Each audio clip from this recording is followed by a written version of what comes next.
First, there was the China syndrome. Now it's the China shock. This time on Poll Hub, there's research from a team at Harvard that digs deep into the data to explore what China's economic rise has really meant to America and American workers. Then, what does the world think of us? World opinion of the US soared during Obama, sank during Trump, and now? Well, does it even matter? We're going to discuss. Finally, we are answering a listener question and then asking the all-important question this time of year, which pie for Thanksgiving? My answer to that is, well, why only one? We'll get to that. Let's get to it. And hi, everybody. Welcome to Poll Hub. I'm Jay DeDapper. And I'm Barbara Carvalho. And I'm Miringoff. Trade and China have often become a rallying cry for politicians, and certainly has been an intense debate over government policy.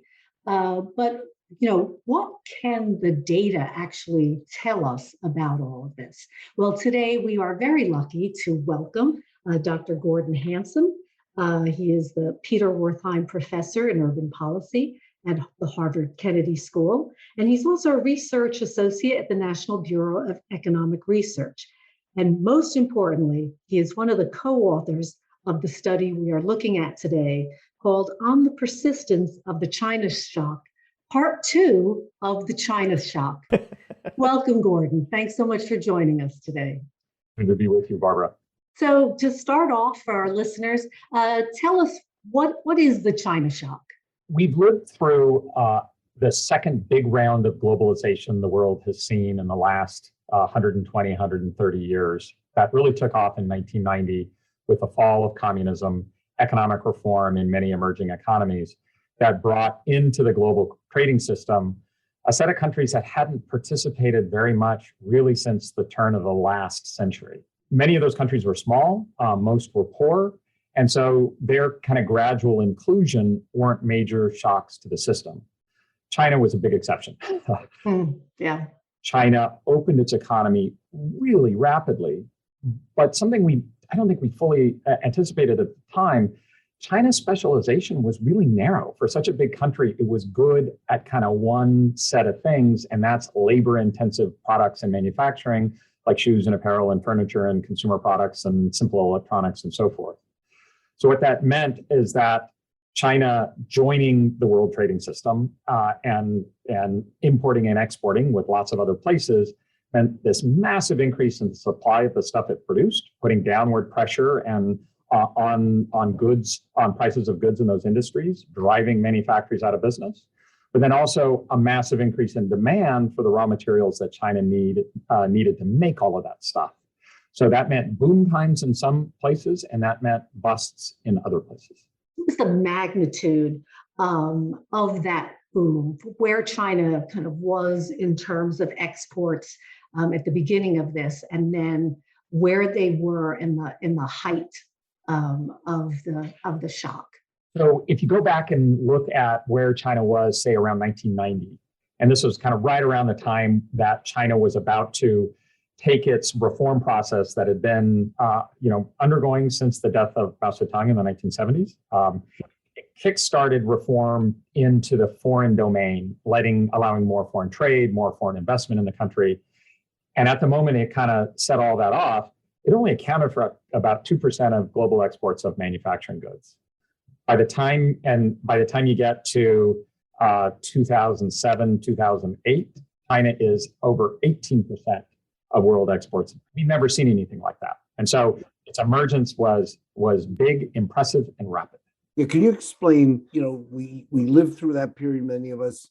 There was this sort of Buy American, which was the counter movement with all the things that are said made in China. And there just seemed to be this enormous takeoff of what you're describing.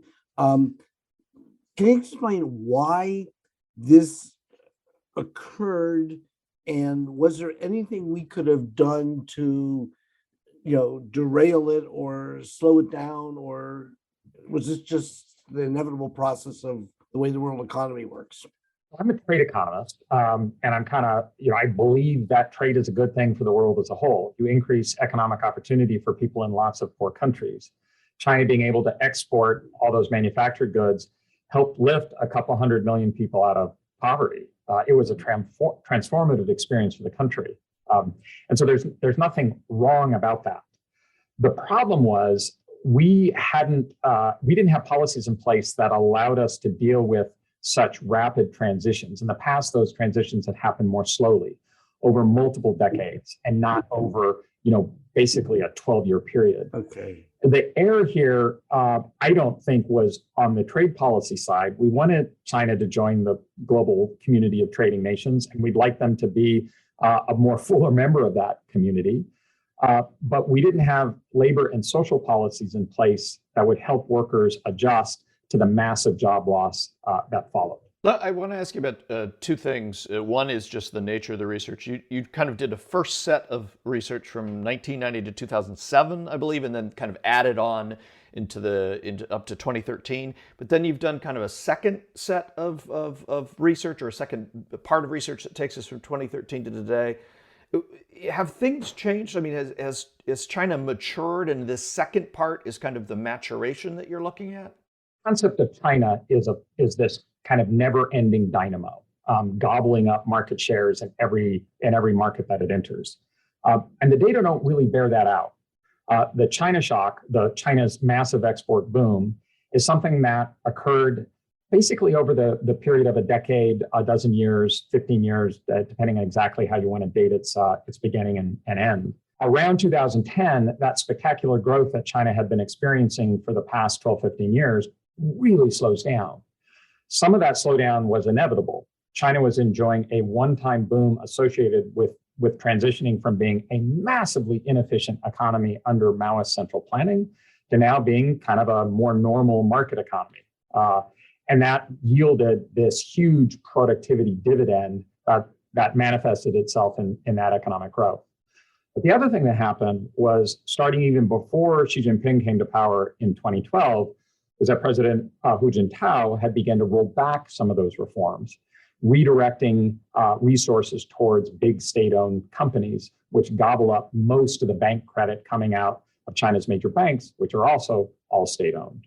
So that dynamism we had seen in the late 90s and early 2000s starts to disappear by the end of the 2000s. And in the last decade, China's presence in these markets hasn't diminished, but it's just kind of stabilized. So what we do in our recent research is then to say, well, let's look at the last decade. After the China's export boom kind of tapers off, do regions now that were had been producing all the stuff that China also produces, now that they have maybe a little bit of breathing room, do they begin to recover? And what did you find? Well, quickly though, what did you find there? Because that's what's kind of the heart of this, is that the impact has been very disparate across the U.S. depending on regions, and as you suggested, what was being manufactured and all of that. What's the result of this latest research that you found in terms of recovery? Because this is a long-term problem. It is, and it's kind of precursor, just a important context to understand in appreciating those impacts is how varied specialization patterns are across regional economies in the U.S. And when I say a regional economy, we study entities that the Census Bureau calls commuting zones. So it's collections of counties that share commuting ties. And this means kind of a city and its bedroom communities, or a rural community and the other rural communities that it's connected to. The places that were producing the manufacturing goods that China was exporting to the US were primarily smaller and medium-sized towns, a lot of which were really specialized in the one thing they were doing. Hickory, North Carolina is a big furniture manufacturing place and had over 40% of its employment in manufacturing before kind of the China shock hit. What that meant was a massive competitive surge for furniture makers in Hickory. That job loss they experienced in the 2000s left a big hole in the economy, workers without jobs. And in the next decade, in many of these places, nothing really changed. The joblessness that had appeared after the surge in import competition just stayed. And so what we've seen is just economic stagnation take hold. I want to highlight that it's nothing special about China here other than just the magnitude of this event. And we now looked across other historical episodes where there's been regionally concentrated job loss of comparable magnitudes, things like the decline of coal after 1980. And you see a similar phenomenon. When regions lose their primary industries and they don't have something to fall back on, what you often get are decades of economic distress. Yeah, I think that's a really good point that you make, because I think what's really important about the research that you're doing is that you also, although the economy was upended by China, your research kind of upends economic assumptions and economic models.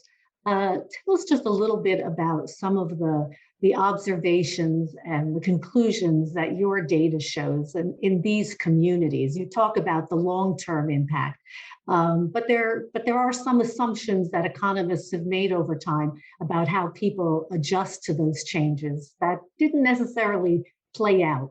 In the 1990s, as China was really starting to take off, we were pretty sanguine about the ability of workers to move between jobs if, say, furniture making in Hickory, North Carolina disappears.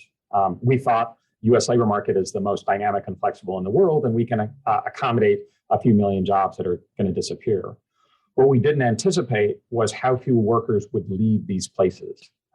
When you look at non-college educated workers who had high-paying jobs in manufacturing, we didn't see substantial reductions in the labor supply of those folks in the towns where the job loss occurred.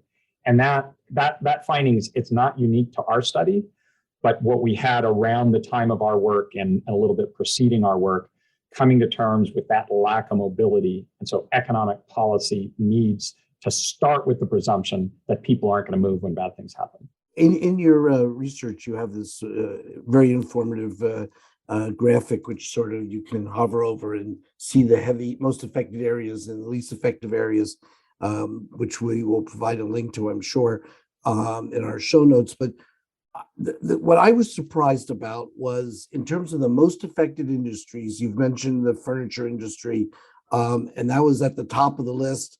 And at the bottom of the list of most affected were electronic computers, motor vehicle parts. I would have guessed it would have been just the opposite. Why would I be so wrong? I mean, what am I missing here? I thought it was computers and cars. Computers were lower down on the list, but assembled laptops and assembled cell phones, those are China's major exports. Now, the auto parts is something that until recently, China hasn't had much of a presence in.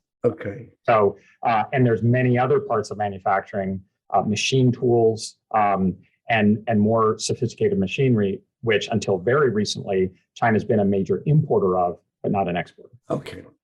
In the brief time we have left, what's the overarching lesson? You've now researched from 1990 up to the present in China, this dramatic transformation, and then this, again, dramatic from a rocket ship to kind of leveling off. What should our policymakers or the public draw from this in terms of conclusions and lessons so that we are better equipped to deal with the economic changes in the world going forward?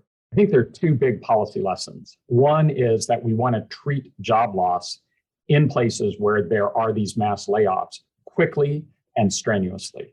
Just like when there's massive unemployment at the national level, we make unemployment insurance more generous and allow it to last longer. When there's regionally concentrated joblessness, even if the national economy is doing well, we should be doing the same thing in those regions. Once that job loss has then occurred, we want to find ways of creating jobs for workers in those places, not anticipating that they'll move elsewhere. And here, we have a lot left to learn about the effectiveness of different types of place-based policies. This is something we should be experimenting with in a very serious way, and we're not doing it at nearly the scale we should be. Well, thank you very much, Gordon. Very, very interesting. Lots to dive in here, and there are a number of articles that you and your team have put together, which are very, very interesting and very informative.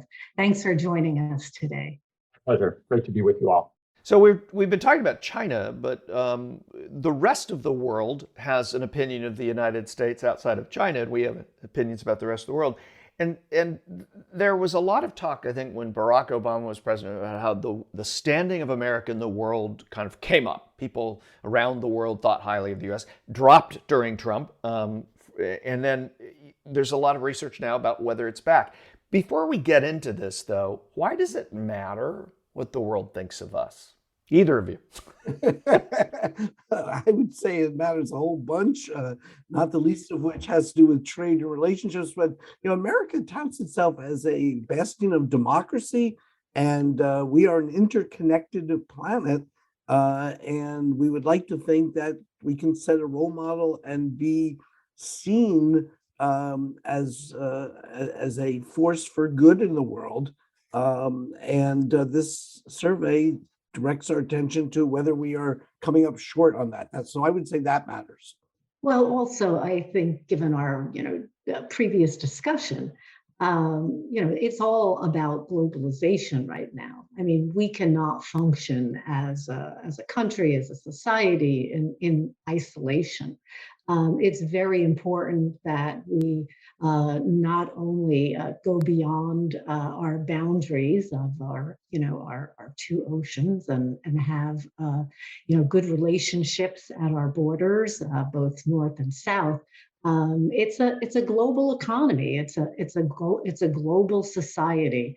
If you think of all the technological changes that have occurred, our ability to travel both virtually and literally, we can't exist on our own. The pandemic is actually a very good example of that as well. This is something that needed to be dealt with, not just country by country, although everybody made different choices. Those choices are going to impact everyone else.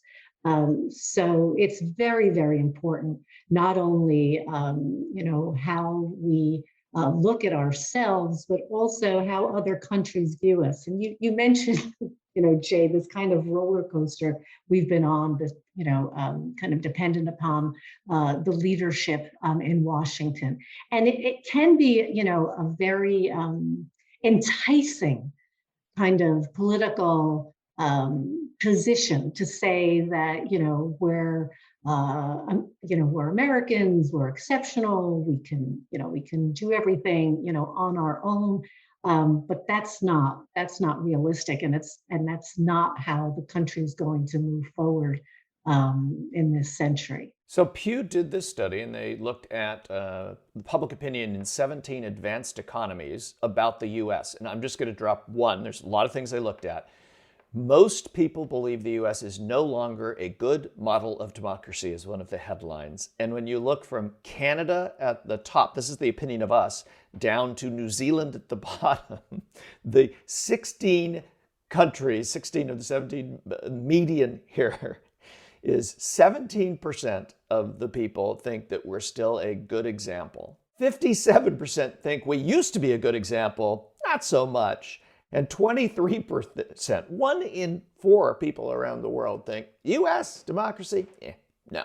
See, this is the problem that I was starting to allude to when you were talking about why this matters. I mean, our self-image, I think, is very different, as this Pew study demonstrates convincingly, than the way the world sees us. Now, well, I don't know, Lee. I'm not sure that right now Americans think democracy is working all that well. Yeah, or Americans thinking, that's a good point. Yeah, I mean, we have our own polling. Remember, we've done just 2 or 3 weeks ago on this show, we talked about that very disturbing finding about a significant portion of Americans saying that they don't believe that if the guy or woman that they back wins, they don't believe the results. In advance, they told us that. And there's actually a consensus that Americans, both Democrat and Republican, feel that democracy is under threat. Yeah. So maybe that's something we actually, sorry, Lee, but that may be something we actually agree on. But there's lots, your point is still well taken, because I think we do have a very high regard of ourselves as Americans, and it doesn't really go beyond our borders. That's right. And we have a great tendency, that's right, we have a great tendency to roll up the sides of our country here and just sort of, the forces of isolationism periodically run very strong in America.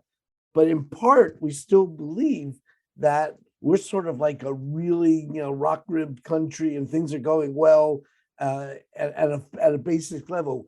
The notion that, you would, if you're not happy here, go somewhere else is a very popular notion for people because people think, yeah, we got all these problems, but where else is there better to live? And this suggests that when it comes to not only the issue of democracy, but healthcare, where we kind of like somewhat arrogantly, I think that we got the top stuff, and not necessarily the case. And issues of discrimination and the like. There's a lot of stuff in here in this study which suggests that our self-image, and I want to get beyond democracy, but our self-image is not as we are perceived, and that gap is not a good one. I think the healthcare is interesting. They asked about 6 things, whether people around the world see us as the best or above average compared to other industrialized countries, developed nations, below average or average or below average or the worst. And technological achievements, 72%, 71% say in entertainment, 69% in military say, yeah, we're the best or above average. But as you point out, the standard of living, only 1 in 3 people around the world think we are above average or the best in the standard of living among other industrialized nations, and only 11% on healthcare. 66%, only 2 in 3 think we have below average or the worst healthcare as compared with other developed nations.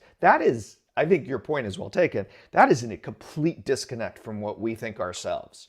Just a complete disconnect. I was shocked by these numbers too. I mean, I think, I'm not surprised that we're sort of like on this downward slide because we've been so turbulent in a lot of areas, but I was really surprised the extent to which the rest of the country, and I think, look, let's be fair about this. I mean, Donald Trump, Barack Obama, and Joe Biden have presented America in a very different way, and intentionally so. Different ways, each different way. Yeah, not the 3 of them have not presented America in the same way. Yeah, no. But I think I have this image of some of these we're at world in conferences where Donald Trump was there, and people were sort of like waiting him out and to get back to the agenda that they were supposed to be at. It wasn't pretty, and I think that this is this study shows the effects of those years, but broader than that, because America isn't.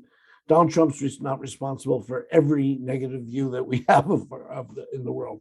Oh, absolutely not. I'm one positive. I'm the glass is half full. Also, universities is something that's seen as very positive in the United States by almost 6 in 10 people globally. But one thing that really struck me too was this widespread belief that discrimination is a serious issue in the U.S. Not something new. Certainly, we can look back decades and decades to differences in tolerance with regard to race and ethnicity between the U.S. And other countries. But these numbers are truly startling. Well, perhaps not startling, but very impactful.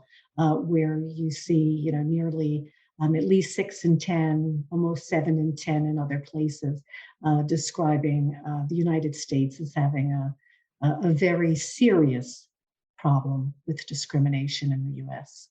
So Jay's going to reach into our listener bag. What do you find, Jay? Yeah. Before we get to the fun fact, we answer listener questions, and we always encourage you to send us your questions. And Bill sent us a question on Twitter. Why do polls ask the right-wrong direction question? We ask about, is the country going in the right or wrong direction? He said, it's so broad and non-specific. Liberals look at the rise of right-wing militias, conservatives look at the rise in social spending, and they both say, hey, wrong direction, things are bad. How is that informative? Good question. Who wants to tackle that? It's a great question. Well, we didn't always ask that question. It was, believe it or not, back in the 1980s. When Ronald Reagan was, I believe, they asked it while he was running to unseat Jimmy Carter, but it became a very, very important question also in the midterm elections of 1982 and his reelection in 1984.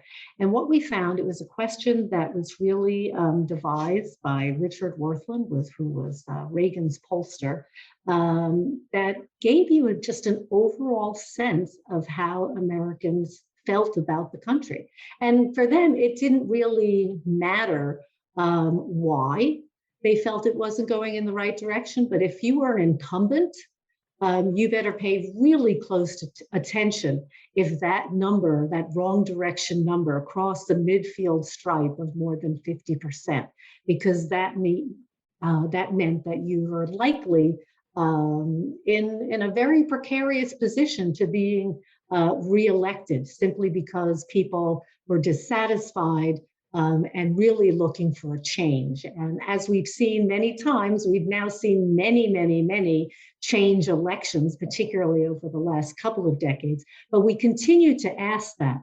In the later 1980s, 1990s, and even into the early 2000s, that number never, the wrong direction number never rose above 50%.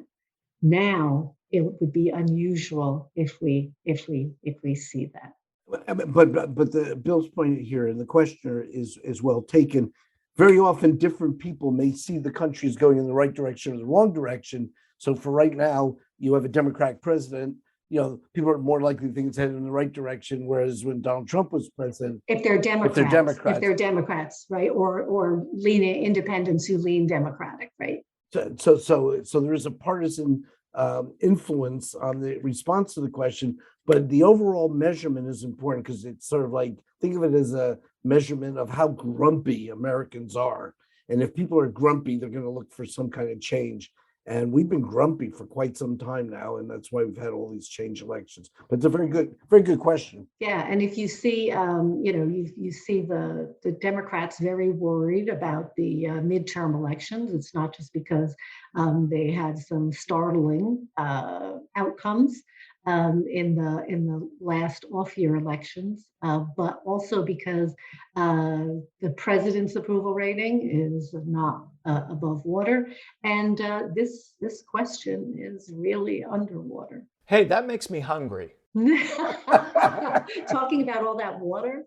I don't know. It's a long show. We've gone a long time. I'm hungry, Lee. Okay. Well, it is a fun fact time. We've had, this has been an interesting international program and what the effects are locally. And we're getting all American on this one now. But soon we're going Thanksgiving. And then we do have the question that CBS asked 4 years ago about what favorite pie you like to have at Thanksgiving dinner. Yeah, well, sure. If you're not cooking and you're bringing dessert like I am, this is very informative. Okay, so I score at the 2% level. I'm a cherry pie fan, and I'm way down on the list. But let's go around. Jay, what do you got? Well, let's give. Do you want to give the numbers first, or do we want to see what? Well, when you say what your pie favorite is, I'll put it on the chart. Well, mine's actually not on. Mine would be something else. I like. There's a cranberry pie my mom used to make and it was just great. It's a tart fruit kind of pie. So I mean, I could go with apple, but I'm a something else.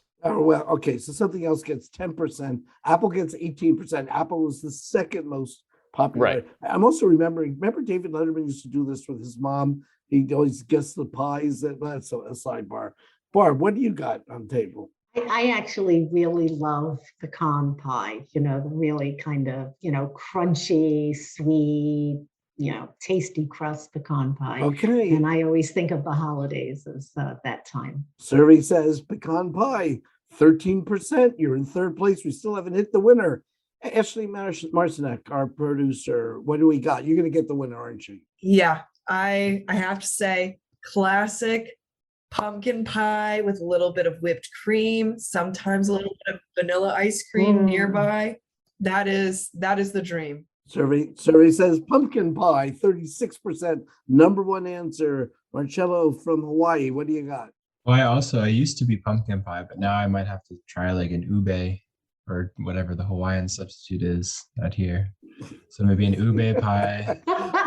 Well, you'll let us know. Pineapple upside down cake, maybe. Okay, let me check. Let me check. The survey says nothing for that. No, that's something else. Ube pie, whatever ube is, that would be something else. What actually is it? So ube is actually a yam, which is really similar to Okinawa sweet potatoes, which are really popular here as well. But it's mostly a yam pie. Oh, wait. Well, but then he's really in fourth place if it's a sweet potato pie, Lee. Yeah, that's right. Exactly. It's just it's an ethnic version of the sweet potato pie. Which came in at 7%. Yeah. Yes, we're gonna have to go to the judges for a final verdict on that. But in the meantime, Casey, what do you got? I'm something else because I'm lemon meringue. Wow. Oh my goodness. For Thanksgiving. Wow, even at Thanksgiving? I had a pie bar at my wedding instead of cake.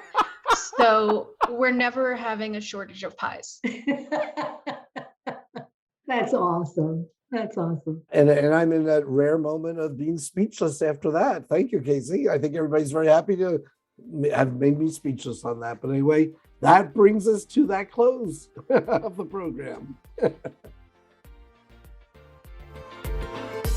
That'll do it for Poll Hub this week. Poll Hub is a production of the Marist Poll at Marist College in Poughkeepsie, New York. Mary Griffith is our executive producer. Casey Schaff is our production supervisor. The Poll Hub team includes Ashley Marcinek and Marcello Bettman. If you enjoy Poll Hub, please consider leaving a review. Positive reviews help other like-minded listeners find us. If you'd like to learn more about polling and survey science, check out the Marist Poll Academy, our free online learning portal. If you have any questions, tweet them at us at Marist Poll. Finally, however, wherever you listen to Poll Hub, there is a subscribe button. Click it, and the latest episode will be ready for you in your podcasting app as soon as it's released. We'll see you next time.